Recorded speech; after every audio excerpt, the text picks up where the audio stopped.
വ്യക്തമായ ആഭിമുഖ്യത്തിൽ നടത്തപ്പെടുന്ന ബോധവൽക്കരണ സന്ദേശയാത്രയാണ് ഒന്നുകിൽ എന്ന മഹത്തായമായ ഈ ദേശത്ത് ഞങ്ങൾ അഭിസംബോധന ചെയ്യുന്നത്. മദ്യം, മയക്കുമരുന്ന്, വിവിധ ലഹരി പദാർത്ഥങ്ങൾക്ക് അടിമപ്പെട്ടുകൊണ്ട് നാട്ടിൽ അരക്ഷിതാവസ്ഥ സൃഷ്ടിച്ചുകൊണ്ടിരിക്കുമ്പോൾ നന്മയിലേക്ക് നയിക്കുന്ന, സ്നേഹത്തിലേക്ക്, സാഹോദര്യത്തിലേക്ക്, സൗഹാർദ്ദത്തിലേക്ക് നയിക്കുന്ന ഒരു ബോധവൽക്കരണ സന്ദേശത്തിലേക്കായി ഇവിടെ ഞങ്ങൾ അറിയിക്കുന്നു. തുടർന്ന് നിങ്ങളോട് സംസാരിക്കുന്നതിന് വേണ്ടി MJD gospel media director pastor Mathew Malassery ഇവരെ സ്വാഗതം ക്ഷണിക്കുന്നു. ഭക്തി പുരസ്സരം, പ്രാർത്ഥനാ പുരസ്സരം ശ്രദ്ധിച്ചാലും. അടുത്തും അകലെയുമായി ഈ ശബ്ദപരിധിയിൽ ഞങ്ങളെ ശ്രവിക്കുന്ന മാന്യ ഊന്നുകൽ ദേശവാസികൾക്ക് ഞങ്ങളുടെ ഹാർദവമായ സ്നേഹ വന്ദനത്തെ അറിയിച്ചുകൊള്ളുന്നു.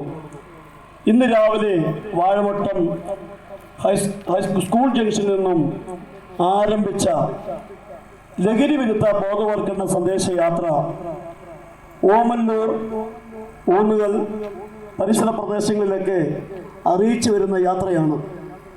ഈ കാലഘട്ടം വല്ലാത്ത സാഹചര്യങ്ങളെ അഭിമുഖീകരിച്ചുകൊണ്ടിരിക്കുന്നു.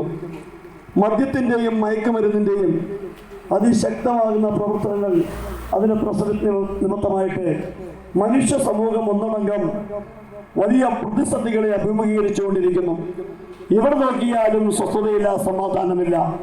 പകലന്തിയോളം പണിയെടുക്കുന്ന ഒരു യൗവനക്കാരൻ സന്ധ്യയാകുമ്പോൾ താൻ പണിയെടുത്ത് സമ്പാദിച്ച പൈസ മദ്യശാലയിലോ മദ്യവ്യാപാരിയുടെ അടുക്കൽ കൊണ്ടുപോയി കൊടുത്ത് അവന്റെ ശരീരത്തിന്റെ ഒരല്പം ആശ്വാസത്തിന് വേണ്ടി, ക്ഷീണമൊന്നും മാറുവാൻ വേണ്ടി മദ്യശാലയിൽ കൊടുത്ത് മദ്യം വാങ്ങി കുടിച്ച് അവൻ മദ്യത്തിന്റെ മാസ്മര ലഹരിയിലായി അവന്റെ വീട്ടിലേക്ക് ചെല്ലുമ്പോൾ ഒരു പക്ഷേ അവിടെ വേണ്ടും വിധം തന്റെ ഭാര്യയ്ക്കും കുഞ്ഞുങ്ങൾക്കും ഭക്ഷിപ്പാൻ ഭക്ഷണമോ അവരുടെ ദൈനംദിന ജീവിതത്തിൽ അത്യന്തം ആവശ്യമായിരിക്കുന്ന വസ്ത്രങ്ങളോ മറ്റു അനുഭവങ്ങളോ ഇല്ലാതെ ഞെരുക്കം അനുഭവിക്കുന്ന സാഹചര്യങ്ങൾ നമുക്ക് കണ്ടുവരുന്ന ഒരു പ്രത്യേകതയാണ്.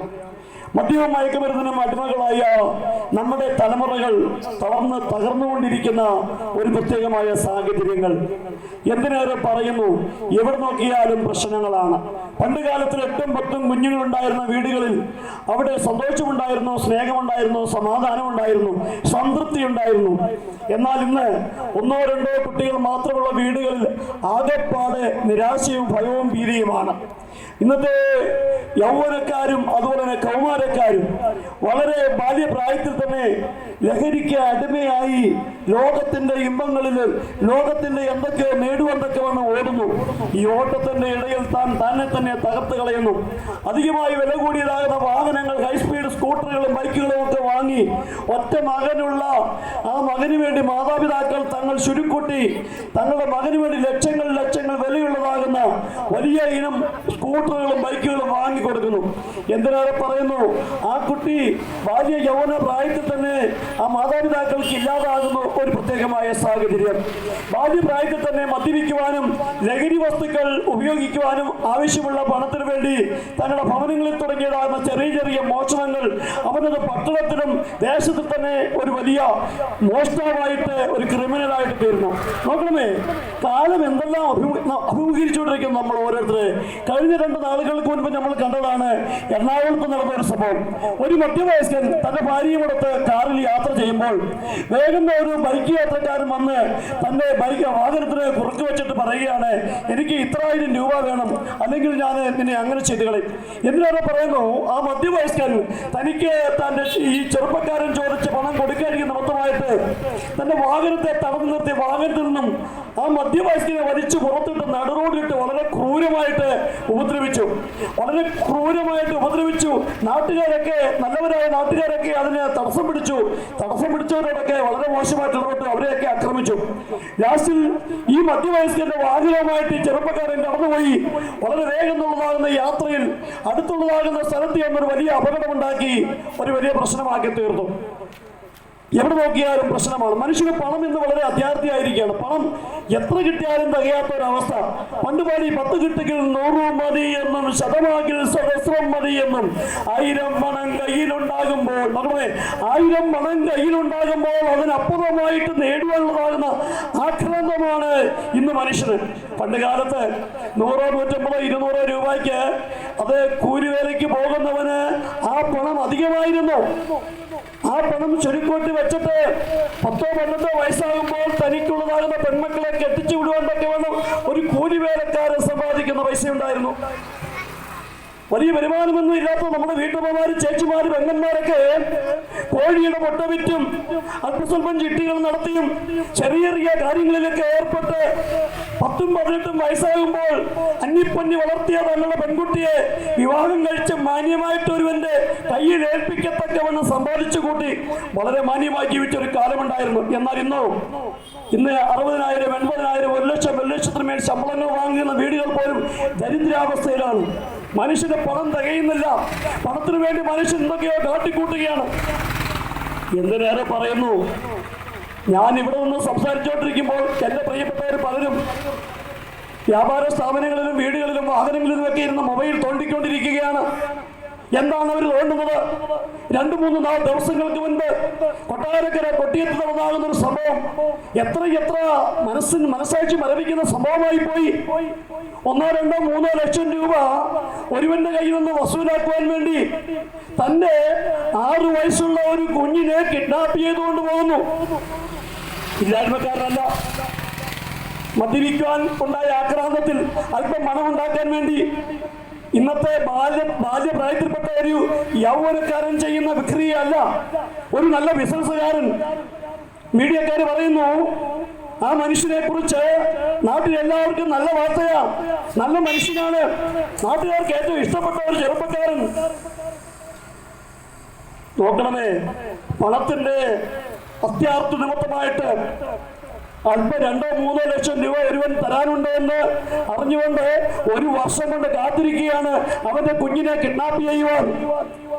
അത് നിമിത്തമായിട്ട് നോക്കണേ, നമ്മളൊക്കെ കഴിഞ്ഞ 2 ദിവസം മുൻപ്, 3 ദിവസം മുൻപ് കേരളത്തിലുള്ള ജനലക്ഷങ്ങൾ ഉറക്കമുള്ളത്തിരുന്ന ഒരു രാത്രിയായിരുന്നു. 6 വയസ്സുള്ള കുഞ്ഞിനെ പിടിച്ചുകൊണ്ടുപോയി, മോഷിച്ചുകൊണ്ടുപോയി കഴിഞ്ഞപ്പോൾ എല്ലാവരും പ്രാർത്ഥിച്ചു. ജാതി, മത, വർഗവർണ്ണ വ്യത്യാസമില്ലാതെ ഒന്നുണ്ടെങ്കിൽ മലയാളി എവിടെയെല്ലാം ഉണ്ടോ അവിടെയെല്ലാം ഉള്ള മലയാളികൾ വളരെ വേദനയോടുകൂടി പ്രാർത്ഥിച്ചതാണ് ആ കുഞ്ഞിനൊരു അബദ്ധം ഉണ്ടാകരുത്, ആ കുഞ്ഞിനൊരു അനർത്ഥം ഉണ്ടാകരുത് എന്ന്. കേരളത്തിന്റെ മനസ്സാക്ഷിയെ മരവിപ്പിച്ച ഒരു വിഷയമായിരുന്നു. ഇന്നലെ ദിവസങ്ങളിൽ നമുക്ക് മീഡിയയിലൂടെ ലഭിച്ച വാർത്തയിൽ നിന്നും നമ്മൾ മനസ്സിലാക്കുന്നു, വെറും നിസ്സാരമായ ഒരു കാര്യം 2-3 ലക്ഷം രൂപ കിട്ടാനുണ്ട്, തരാനുണ്ട് എന്ന് പറഞ്ഞുകൊണ്ട് ആ മനുഷ്യന്റെ കുഞ്ഞിനെ പിടിച്ചോടെ കിഡ്നാപ്പ് ചെയ്യുകയാണ്. ഇനി വരുന്ന ഭവിഷ്യത്തുകൾ എന്താണെന്ന് ചിന്തിക്കാൻ തനിക്ക് തലച്ചോറില്ലാതായിപ്പോയി. ആ നല്ല ഒരു ബിസിനസ്സുകാരൻ, മാന്യനായ മനുഷ്യൻ, നല്ല കുടുംബത്തിൽ പിറന്നവൻ, നാട്ടിൽ നല്ല വിലയും നിലയും ഉണ്ടായിരുന്നവൻ, തുച്ഛമായ ഒരു പണത്തിന് വേണ്ടി കരുതി അതെ കാട്ടിക്കൂട്ടിയ വിക്രിയകൾ എത്ര മോശകരമായി പോയി. തന്റെ ഭാര്യ, തന്റെ യൗവനക്കാരിയാകുന്ന മകൾ, ഇവരെല്ലാം കേസിൽ പ്രതിയായി. ഇനി ഈ ഒരു ജന്മം മൊത്തം ആ കേസിന്റെയും കോടതിയുടെയും പുറകെ നടന്ന് ജീവിതം തകർത്ത് കളയല്ലേ? അല്ല, കേസുകളിൽ എങ്ങനെയൊക്കെ വിമോചനം ഉണ്ടായാലും മനുഷ്യ സമൂഹം അവർക്കൊരു മോചനം കൊടുക്കുമോ? മനുഷ്യ സമൂഹം അവരോട് പൊറുക്കുമോ? ഇനി അവരുടെ തലമുറകൾ, കുഞ്ഞുങ്ങൾ ഉള്ളിടത്തോളം കാലം അവരെ കുറിച്ച് നാട്ടുകാർ എന്താണ് പറയുന്നത്? കേരളത്തിലെ മനസ്സാക്ഷിയുള്ള മനുഷ്യർ എന്താണ് പറയുന്നത്? ഇപ്രകാരം ഹീനപ്രവൃത്തി ചെയ്ത ഒരുവന്റെ അതേ തലമുറയല്ലേ എന്നാണ് പറയുന്നത്.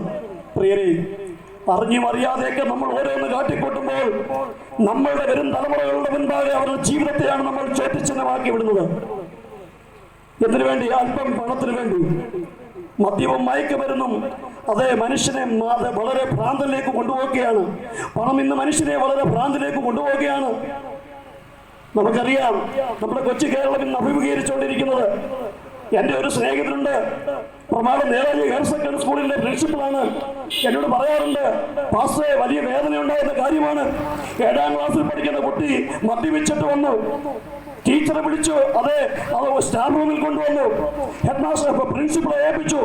പ്രിൻസിപ്പൾ ചോദിച്ചപ്പോൾ സാറേ, ഇനി ഞാൻ ഇങ്ങനെ ചെയ്യത്തില്ല എന്ന്. എന്തിനേറെ പറയുന്നു, അടുത്ത ദിവസം ക്ലാസ് ടീച്ചർ അവനെ അറ്റൻഡൻസ് വിളിച്ചപ്പോൾ അവനൊരു കുപ്പിയെടുത്ത് മേശയിൽ വെച്ചു. അവൻ പറയുകയാണ്, ഇന്നലെ ഞാൻ ഒരല്പം മദ്യപിച്ചിട്ട് വന്നപ്പോൾ എന്നെ നിങ്ങൾ താക്കീത് ചെയ്തില്ലേ, ഇന്ന് ഞാൻ കുപ്പിക്കകത്ത് മദ്യം കൊണ്ടാണ് വന്നിരിക്കുന്നത് എന്ന്. വളരെ മാന്യനാകുന്ന ആ പ്രിൻസിപ്പൽ എന്നോട് പറയുകയാണ്, പാസ്റ്റേ, ഇങ്ങനെ ശപിക്കപ്പെട്ട ഒരു തലമുറയ്ക്ക് വിദ്യാഭ്യാസം പകരുവാൻ തക്കവണ്ണമുള്ളതാകുന്ന ദുർഗതി ഈ തലമുറയിൽ എനിക്കുണ്ടായിപ്പോയല്ലോ എന്ന്. ഇവിടെ ഈ മതഭവനമാണ് പ്രിയരെ. സ്വന്തം അമ്മയുടെ നഗ്നത, സ്വന്തം മാതാവിന്റെ നഗ്നത അത് മീഡിയകളിലൂടെ പകർത്തി അത് നടത്തി അത് പണമുണ്ടാക്കുന്ന ഒരു ദൂഷിച്ച കാപാലികന്മാരെ കൊണ്ട് നിറഞ്ഞ ഹീനത നിറഞ്ഞതാകുന്ന ഒരു തലമുറയാണ് നമ്മുടെ ഇന്നത്തെ തലമുറ. 3 വയസ്സ് മാത്രമുള്ള ഒരു പെണ്ണിന്റെ രൂപമാണ് എന്നുള്ള ഏക കാരണം കൊണ്ട് അതിനെ പിച്ചിച്ചു നിന്ന് നഹാദമന്മാരെ കൊണ്ട് നിറഞ്ഞ കിരാതമാകുന്ന ഒരു സമൂഹം. 83 93 വയസ്സുള്ള വയോവൃദ്ധയായ മരണാസന്നരായ മാതാക്കൾ, അമ്മച്ചിമാർ, മുത്തമ്മച്ചിമാരെ അവരെ പോലും കടന്നു കയറി പീഡിപ്പിക്കുന്ന ദുഷിച്ച ഒരു പ്രവണത കൊണ്ട് നിറഞ്ഞൊരു കാലം. ഇങ്ങനൊരു കാലമുണ്ടോ? ഇങ്ങനൊരു കാലം എന്റെ പ്രിയപ്പെട്ട ശ്രോതാക്കളെ, 10, 60, 70 വയസ്സുള്ള എന്നെ കേൾക്കുന്ന പ്രിയ അമ്മമാരോടും എന്നെ കേൾക്കുന്ന പ്രിയ ചേഷ്ടന്മാരോടും ഞാൻ ചോദിക്കുകയാണ്, നമ്മുടെയൊക്കെ പ്രായങ്ങളിൽ ഇങ്ങനെയൊരു വാർത്ത കേട്ടിട്ടുണ്ടോ? എത്ര ഹീനതയാണ്! നമ്മളൊക്കെ കരുതി നമ്മളൊക്കെ സേഫ് ആയിരിക്കുമെന്നല്ല. കേരളം വളരെ വളരെ വളരെ തകർച്ചയിലേക്ക് എത്തിക്കൊണ്ടിരിക്കുന്നു. 6 വയസ്സുള്ള പെൺകുഞ്ഞിന് അന്ന് തന്നെ കൊട്ടാരക്കരയിൽ സംഭവിച്ച വിഷയമാണ്. വാളകത്ത് 12 വയസ്സുള്ള ഒരു പെൺകുഞ്ഞിനെ പിടിച്ചുകൊണ്ട് പോകാനായിട്ട് അതേ അക്രമികൾ കടന്നു വന്നു. നമ്മുടെ വീടുകളിൽ സ്ത്രീകൾക്ക് സ്വൈര്യമായിട്ട് കിടക്കണമോ? നമ്മുടെ യൗവനക്കാരികളായിരിക്കുന്ന മക്കൾക്കോ, നമ്മുടെ പെങ്ങന്മാർക്കോ, നമ്മുടെ ഭാര്യമാർക്കോ, നമ്മുടെ അമ്മമാർക്കോ നമ്മുടെ വീടുകളിൽ സ്വസ്ഥമായിട്ട് ജീവിക്കണമോ? വീട് പൂട്ടിയ എന്ന് പിന്നെയും നോക്കി ഭയത്തോടു കൂടിയല്ലേ നമ്മുടെ മാതാക്കളും നമ്മുടെ സഹോദരിമാരും നമ്മുടെ പെൺകുഞ്ഞുങ്ങൾ പോലും ഇന്ന് വീടുകളിൽ അന്തി ഉറങ്ങുന്നത്? കേരളം ഇവിടെ എത്തിച്ചേർന്നിരിക്കുന്നു. കേരളം വളരെ ദുഷ്കൃതിയിലേക്ക് എത്തിച്ചേർന്നിരിക്കുന്നു. പ്രിയമുള്ളവരെ, ഇത് അന്ത്യകാല ലക്ഷണങ്ങളാണ്. ഇതിനൊരു പരിഹാരം മാനുഷിക ബുദ്ധികൾക്കൊന്നും പറ്റുകയില്ല. ഇന്നത്തെ കേരള സർക്കാർ വളരെ കർശനമായിട്ടും നിയമങ്ങൾ പ്രാബല്യത്തിൽ വരുത്തുകയും ശിക്ഷണ നടപടികൾ നടത്തുകയും ചെയ്യുന്ന സർക്കാരാണ്. പക്ഷെങ്കിൽ സർക്കാരും പരാജയപ്പെടുന്ന വിധത്തിലേക്കാണ് കാര്യങ്ങൾ നീങ്ങിക്കൊണ്ടിരിക്കുന്നത്. ഇതിനൊരു പരിഹാരം ഉണ്ടാകണമെങ്കിൽ മാനവകളെ ഒന്നടങ്കം ഈശ്വരബോധമുള്ളവരായിത്തീരണം, ഈശ്വര ചിന്തയുള്ളവരായിത്തീരണം. ഈശ്വരബോധമില്ലായിരിക്കും. പണ്ട് കാലത്തൊക്കെ അറിയാമല്ലോ, നമ്മുടെയൊക്കെ വീടുകളിൽ അത് ജാതി മത വർഗമെന്ന വ്യത്യാസമില്ലാതെ, ഹിന്ദുവെന്നോ ക്രിസ്ത്യനെന്നോ വ്യത്യാസമില്ലാതെ വിളക്ക് കത്തിക്കുന്ന സമയമാകുമ്പോൾ ഹിന്ദു വീടുകളിൽ രാമരാമായണം ചൊല്ലി കുഞ്ഞുങ്ങളെ കുളിപ്പിച്ചിരുത്തി അവരെ അമ്മച്ചിമാരും അതേ ചേച്ചിമാരും കൂടി ഇരുന്നിട്ട് ആ നിലവിളക്ക് കത്തിച്ചു വെച്ചിട്ട് രാമരാമായണം ചൊല്ലി അവരിലൊരു ഈശ്വരബോധം പകരുന്ന ഒരു കാലമുണ്ടായിരുന്നില്ലേ? ഒരു ക്രിസ്തീയ വീടാണെങ്കിൽ ഒരുപക്ഷെ വീട്ടിലെ അച്ചായനോ ചേട്ടനോ വീട്ടിലെ ഗ്രഹനാഥനോ മദ്യപിച്ച് മതോന്മത്തനായിട്ട് നടുറോഡിൽ കിടക്കുന്ന വ്യക്തിയാണെങ്കിൽ തന്നെയും ആ വീട്ടിലുമുണ്ട്. ആ വീട്ടിലെ അമ്മമങ്ങന്മാരെ ചേച്ചിമാരൊക്കെ വൈകിട്ട് അവർ വീടെല്ലാം വൃത്തിയാക്കിയിട്ട് അവർ യേശുദേവന്റെ ഫോട്ടോ ഇരിക്കുന്ന ഭാഗത്തേക്ക് തിരിഞ്ഞിരുന്നുകൊണ്ട് അവിടെ അവരെ വൈകിട്ട് നല്ല നല്ല ക്രിസ്തീയ ഗീതങ്ങൾ പാടി സത്യവേദ പുസ്തകത്തിലെ വചനങ്ങൾ വായിച്ച് കുഞ്ഞുങ്ങൾ ചേർന്ന് പ്രാർത്ഥിക്കുന്ന ഒരു കാലം ഉണ്ടായിരുന്നില്ലേ? എന്നാൽ ഇന്ന് കാലം എവിടെ എത്തിച്ചേർന്നിരിക്കുന്നു? നേരം വെളുക്കുമ്പോൾ തന്നെ നമ്മൾ മൊബൈൽ എടുത്ത് മാന്തുവാൻ തുടങ്ങുന്നു. പിന്നീടാണ് ഗ്യാസ് കത്തിച്ചൊരു ചായ ഇടുന്നത്. ചായ ഇട്ടുകൊണ്ടിരിക്കുമ്പോൾ നമ്മുടെ പെണ്ണന്മാർ മാന്തിക്കൊണ്ടിരിക്കുകയാണ്, ചായ കുടിക്കുമ്പോൾ മാന്തിക്കൊണ്ടിരിക്കുകയാണ്. അങ്ങനെ വെളുപ്പിനെ 6 മണിക്കോ 5 മണിക്കോ തുടങ്ങുന്ന ചായ കുടിയിൽ തുടങ്ങുന്ന മാന്ത് രാത്രി 12 മണിക്ക് കിടക്കയിൽ ചെന്ന് കിടന്നു കഴിഞ്ഞാൽ പിന്നെയും മാന്തിക്കൊണ്ടിരിക്കുകയാണ് മൊബൈലിൽ. നമ്മളുടെയൊക്കെ വീടുകളിലെ പ്രാർത്ഥനകളെല്ലാം മൊബൈലുകളും സീരിയലുകളും കവർന്നിരിക്കുകയാണ്. ഇതിന്റെ എല്ലാം ഭവിഷ്യത്തുകൾ നമ്മൾ അനുഭവിക്കുകയാണ്. നമ്മുടെ കുഞ്ഞുങ്ങളും വഴിതെറ്റിക്ക് പോയിക്കൊണ്ടിരിക്കുന്നു. അവരൊക്കെ നമുക്ക് നിയന്ത്രിക്കാൻ പറ്റാത്ത വളരെ വളരെ വളരെ വേദന നിറഞ്ഞ അവസ്ഥയിലേക്ക് എത്തിച്ചേർന്നിരിക്കുന്നു. എന്നാൽ എന്നെ കേൾക്കുന്ന പ്രിയരെ, ഇവിടെയാണ് ഞങ്ങൾ പ്രസംഗിക്കുന്ന കർത്താവായ യേശു ക്രിസ്തുവിന്റെ പ്രസക്തി വെളിപ്പെടുന്നത്. യേശു ക്രിസ്തു സമാധാനത്തിന്റെയും സംതൃപ്തിയുടെയും സൗഖ്യത്തിന്റെയും ദായകനായിരുന്നു. ഒരു കാലഘട്ടത്തിൽ ഒരു പോളിയോ രോഗിയായിട്ട് കാലുകൾ മടങ്ങി മരണത്തോട് മല്ലടിച്ച് കിടന്നിരുന്ന എന്റെ യേശുവാണ് സൗഖ്യം തന്നത്. ഇന്നേക്ക് 40-42 വർഷത്തിന് മുന്നേ 8ാം ക്ലാസ്സിൽ പഠിക്കുമ്പോൾ ഒരു പോളിയോ രോഗിയായിട്ട് മരണത്തോട് മല്ലടിച്ച് കിടന്ന എന്നെ, വൈദ്യശാസ്ത്രം പുറന്തള്ളി എന്നെ യേശു സൗഖ്യം നൽകിയതുകൊണ്ട് ഇന്ന് ഏതൊരു ജോലി ചെയ്യുവാനും ഏതൊരു പ്രവൃത്തി ചെയ്യുവാനും എവിടെയെല്ലാം ഓടുവാനും കയറുവാനും ആരോഗ്യമുണ്ട്. കാരണം യേശു നൽകിയ സൗഖ്യമാണ്. എന്റെ ഭവനത്തിൽ എന്റെ പിതാവിന് അങ്ങനെ ഒരു ക്ഷയരോഗിയായിരുന്നു. എന്നാൽ ക്ഷയരോഗിയായിരുന്ന ഇന്ത്യക്ക് 50 വർഷത്തിന് മുൻപ് 50-55 വർഷത്തിന് മുൻപ് ഒരു ക്ഷയരോഗിയായി മൃഗത്തോട് മല്ലടിച്ച് കിടന്ന എന്റെ പിതാവിന് സൗഖ്യം കൊടുത്ത യേശു ഇന്ന് 93 വയസ്സുള്ള എന്റെ പിതാവ് എങ്കിലും അധികം ആരോഗ്യവാനായിട്ട് ജീവിക്കുന്നു. കാരണമുണ്ട് വൈദ്യശാസ്ത്രത്തിന്റെ അതിശക്തമേറിയ പ്രവൃത്തികൾ കൊണ്ടല്ല, ഞങ്ങൾ വിശ്വസിച്ച യേശു നിമിത്തമാണ്. അതുകൊണ്ട് എന്നെ കേൾക്കുന്ന പ്രിയപ്പെട്ടവരായി നിങ്ങളോട് പറയാൻ 3 ദേശവാസിയോട് പറയുകയാണ്, ഞങ്ങളിവിടെ മതപരിവർത്തനം ചെയ്യുവാനല്ല വന്നത്. ഞങ്ങളോട് ആഗ്രഹിക്കുന്ന ഒരു മനപരിവർത്തനം നടക്കണം. നമ്മുടെ ഈ 3 പ്രദേശങ്ങളിൽ പത്തനംതിട്ട ജില്ലയിൽ ഒരു മതസ്പർദ്ധ ഉണ്ടാകരുത്. ഹിന്ദുവും ക്രിസ്ത്യനും മുസ്ലിമും ഒരുപോലെ എല്ലാവിധമായിട്ടുള്ള ഉത്സവങ്ങളും ആചരിച്ചിരുന്ന ഒരു കാലമുണ്ടായിരുന്നു. നാളേക്കും അത് വേണമെന്ന് ആഗ്രഹിക്കുന്നു. നമ്മുടെ മുസ്ലിം സഹോദരന്മാരും ഹിന്ദു സഹോദരന്മാരും ക്രിസ്ത്യൻ സഹോദരന്മാരും എല്ലാ ജാതി മതസ്ഥരും ഒരുപോലെ സഹോദരന്മാരായിട്ട് ജീവിക്കുന്ന ഒരു സമൂഹമാണ് നമുക്ക് ആവശ്യം. എങ്കിൽ മാത്രമേ നമ്മുടെ വേദനയിൽ നമുക്ക് അന്യോന്യം സഹായിക്കാൻ പറ്റുകയുള്ളൂ. 2018 വലിയ ജലപ്രളയം വന്നില്ലേ? അന്ന് ഞാൻ മിഷൻ ജോലി ഗോസ്പൽ ചാറ്റോ ട്രസ്റ്റ് എന്ന് പറയുന്ന സ്ഥാപനത്തിൽ എന്നോട് കൂടെ ഉണ്ടായിരുന്ന ഒരു പറ്റം ടീം ചെറുപ്പക്കാര്, പ്രത്യേകിച്ച് പമ്പാ നദിയുടെ തീരങ്ങളിലുള്ള പല വീടുകളിലും വെള്ളം കയറി 2-3 നിലയുള്ള വീടുകളൊക്കെ വെള്ളം കയറി ചെളി കൊണ്ട് നിറഞ്ഞ കാലത്ത് ഞാനും എന്നോട് കൂടെ ഉണ്ടായിരുന്ന ഒരു ടീം ഞങ്ങൾ മാത്രം സകലവിധമായ സാഹചര്യങ്ങളുമായി ചേർന്ന് ആ വീടുകളൊക്കെ വാഷ് ചെയ്തു. അവിടെ പറഞ്ഞില്ല നിങ്ങളൊരു കാര്യം ചെയ്യേ, നിങ്ങൾ ക്രിസ്ത്യാനികളാണെങ്കിൽ എന്റെ വീട് വാഷ് ചെയ്യേണ്ട എന്ന് ഒരുവനും പറഞ്ഞില്ല. എനിക്കറിയാം ഇവിടെ ചേർന്ന് ഞാൻ 3 പേര് ചർച്ച ഉണ്ട്. എന്റെ സ്നേഹിതന്റെ പാസ്റ്ററാണ് അവിടെ ശുശ്രൂഷിച്ചിരുന്നത്. 2018 ആ ജലപ്രളയത്തിന് ശേഷമായിട്ട് പൊതിച്ചോറുകൾ ഉണ്ടാക്കി അത് ചില ഏരിയകളിൽ കൊടുത്തു. അവിടെ പൊതിച്ചോറുകൾ വാങ്ങുവാൻ നിരനിരയായിട്ട് നിന്നവരാരും പറഞ്ഞില്ല നിങ്ങൾ ക്രിസ്ത്യാനികളാണെങ്കിൽ നിങ്ങളുടെ ചോറ് ഞങ്ങൾക്ക് വേണ്ട എന്ന് പറയുവാൻ ആർക്കും നാവുയർന്നില്ലെന്ന്. ഞാനൊരു നോൺ വെജിറ്റേറിയനാണ്, അതുകൊണ്ട് എനിക്ക് നിങ്ങളുടെ ഭക്ഷണം വേണ്ട എന്ന് പറഞ്ഞില്ല. ഞാനൊരു വെജിറ്റേറിയൻ ആയതുകൊണ്ട് നിങ്ങൾക്ക് നോൺ വെജിറ്റേറിയൻ പൊതികൾ ഞങ്ങൾ കഴിക്കത്തില്ല എന്ന് പറഞ്ഞില്ല. ആവേശത്തോടുകൂടി ഞങ്ങൾ കൊടുത്ത പൊതികൾ വാങ്ങിയിട്ട് അത് വെജിറ്റേറിയൻ ഫുഡ് മാത്രം കഴിച്ചിട്ടുള്ള അപ്രകാരമുള്ള വിശ്വാസ ചിന്തകളുള്ളവർ അവരെ മുട്ടയും ഇറച്ചിയൊക്കെ അങ്ങോട്ട് മാറ്റി വെച്ചിട്ട് ആ ഇലപ്പൊതിക്കകത്തുനിന്ന് ചോറ് വാരി തിന്ന ഒരു വളരെ കണ്ണു നിറയുന്ന കാഴ്ചകൾ കണ്ട വ്യക്തികളാണ് ഞങ്ങൾ. എന്നെ പ്രിയരെ, ഞങ്ങൾ പറയുന്നതിന്റെ മൊത്തമായിട്ടുള്ള സാരം ഇത്രയേ ഉള്ളൂ. മറ്റൊരുത്തരും രക്ഷയിൽ നാം രക്ഷിക്കപ്പെടുവാൻ ആകാശത്തിന്റെ കീഴിൽ മനുഷ്യരുടെ ഇടയിൽ നൽകപ്പെട്ട വേറെ നാമമില്ല ആഹ്വാനം ചെയ്ത കർത്താവായ യേശു ക്രിസ്തു ജാതിയുടെയും മതത്തിന്റെയും പേരിൽ തമ്മിൽ തെറ്റുവാനും കൊല വിളിക്കാനുള്ളതല്ല. രാഷ്ട്രീയത്തിന്റെ വർഗത്തിന്റെ വർണ്ണത്തിന്റെ പേരിൽ അന്യോന്യം തലകീറുവാനുള്ളതല്ല. ഏകമാർഗം എല്ലാ മനുഷ്യർക്കും സമാധാനം ഉണ്ടാകണം. എന്നെ കേൾക്കുന്ന പ്രിയരെ, നമുക്ക് എല്ലാവരുടെ വീടുകളിൽ സമാധാനം ഉണ്ടാകണം. നാളേക്കുള്ള നീളങ്ങളിൽ ഒരുപക്ഷേ ഏതുവിധ പ്രയാസങ്ങൾ വന്നാലും അയൽവാസി ആരുമായിക്കൊള്ളട്ടെ, അവൻ നമുക്ക് ഉപകാരിയായി തീരണം, നമ്മൾ അവന് ഉപകാരമുള്ളവരായി തീരണം. അപ്രകാരമുള്ളതാകുന്ന ഒരു നല്ല സുഹൃത്തിനായി കാത്തിരിക്കാം.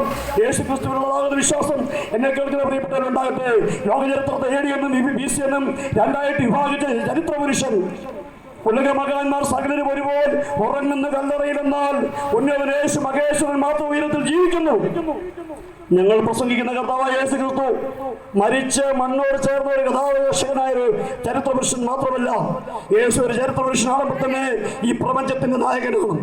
യേശു വിശ്വസിക്കുന്നതിന് സമാധാനമുണ്ട്, യേശു വിശ്വസിക്കുന്നതിന് രക്ഷയുണ്ട്. 1000 വർഷക്കാലം കത്തുന്ന തീപ്പൊയ്കയുണ്ട്. ഈ തീപ്പൊയ്കയിൽ ലോകത്തിന്റെ പാപത്തിലും മോഹങ്ങളിൽ അകപ്പെട്ട് ജീവിക്കുന്ന ഒരുവന്റെ അന്ത്യം തീപ്പൊയ്ക നരകത്തിന്റെ അവസ്ഥയിലായിരിക്കും. ആ നരകത്തിന്റെ യാതന അനുഭവിക്കാത്തവണെങ്കിൽ ഈ പ്രപഞ്ചത്തിൽ ഒരു ജീവിക്കാൻ പറ്റുകയില്ല. അതുകൊണ്ട് ഞങ്ങൾക്ക് ആരോടും വൈരാഗ്യമില്ല, എല്ലാവരും ഒരുപോലെ സ്നേഹിക്കുന്നു. ഒരു മനുഷ്യനും നരകത്തിൽ പോകരുത് എന്നുള്ളതാകുന്ന അതികഠിനമാകുന്ന അഭ്യർത്ഥി നിമിത്തമായിട്ട് ഈ നരകതുല്യമാകുന്ന ഈ വെയിലിനെ ഞങ്ങൾ അഭിമുഖീകരിച്ചുകൊണ്ട് വെയിലിനെ കഠിനമായി കാണാതുകൊണ്ട് ഈ ഘോരം ഞങ്ങൾ ഈ തെരുവുകളിൽ നിന്ന് വിളിച്ചു പറയുന്നത് നിത്യരക്ഷ പ്രാപിക്കണം, നിത്യസ്വർഗത്തിലെത്തണം ഞങ്ങളുടെ ശ്രോതാക്കൾ പ്രിയപ്പെട്ടവർ. അതിനുവേണ്ടി നിങ്ങളെ ദൈവം അനുഗ്രഹിക്കട്ടെ. ഊന്നുകേട് പ്രദേശത്തെ ദൈവിക സമാധാനത്താലും ദൈവിക ഐശ്വര്യത്താൽ അഭിവൃദ്ധികളും നിരക്കുമാറാകട്ടെ എന്ന് ഞങ്ങൾ പ്രാർത്ഥിക്കുന്നു. ഈ ദേശത്തിലെ അനിഷ്ട സംഭവങ്ങൾ, ദുർമരണങ്ങൾ, തലമുറകളുടെ അധപ്പതനങ്ങളിലെല്ലാം ഈ ദേശത്ത് നിന്ന് വിട്ടുമാറുവാനൊക്കെ വേണം ഞങ്ങൾ ആഗ്രഹിക്കുന്നു, പ്രാർത്ഥിക്കുന്നു. വളരെ വിനയത്തോടുകൂടി കളത്തിണ്ണകളിലും പരിസരങ്ങളിലും ഇരുന്നുകൊണ്ട് ഞങ്ങളെ ശ്രമിച്ച എല്ലാ പ്രിയപ്പെട്ടവരെയും അഖിലാണ്ടത്തിന്റെ ഉടനാകുന്ന യഹോവയായ ദൈവത്തിന്റെ പുത്രനാകുന്ന ക്രിസ്തുവിനാലുള്ള അനുഗ്രഹവും ആശ്വാസവും അഭിവൃദ്ധിയും ഉണ്ടാകുമാറാകട്ടെ എന്ന് ആഗ്രഹിക്കുകയും പ്രാർത്ഥിക്കുകയും ചെയ്തുകൊണ്ട് നിങ്ങൾക്ക് വേണ്ടി ഞങ്ങളുടെ പ്രിയപ്പെട്ട സ്നേഹിതൻ പ്രാർത്ഥിക്കുന്നു. ദൈവം നമ്മളെ അവരെ സഹായിക്കട്ടെ. തുടർന്ന് ഈ ദേശത്തിന് അനുഗ്രഹത്തിന് വേണ്ടി ഒരു വാക്ക് പ്രാർത്ഥിക്കാൻ ആഗ്രഹിക്കുന്നു. ഇപ്പോൾ പാസ്റ്റർ ജെറോം മുമ്പോട്ട് വന്ന് പ്രാർത്ഥനയിൽ നമ്മെ സഹായിക്കും. പ്രാർത്ഥിക്കാം. പരിശുദ്ധ പിതാവേ, ഈ ശബ്ദം ശ്രദ്ധിച്ച എല്ലാവർക്കായി സ്തോത്രം. സ്പെഷ്യൽ വാഹനം ഓടിക്കുന്ന പ്രിയപ്പെട്ടവർ, ബിസിനസ് ചെയ്യുന്ന പ്രിയപ്പെട്ടവർ, ഈ ശബ്ദം ശ്രദ്ധിക്കുന്ന നല്ലവരായ എല്ലാവരെയും സർവശക്തിയുള്ള ദൈവം അനുഗ്രഹിക്കുന്നതിനായി പ്രാർത്ഥിക്കുന്നു. അടുത്ത സ്ഥലത്തെ കടന്നു പോകുന്നു. തിരുസാരഥ്യം കൊണ്ട് പൊതിയണം. യേശു ക്രിസ്തുവിൻ നാമത്തിൽ തന്നെ. ആമേൻ, ആമേൻ.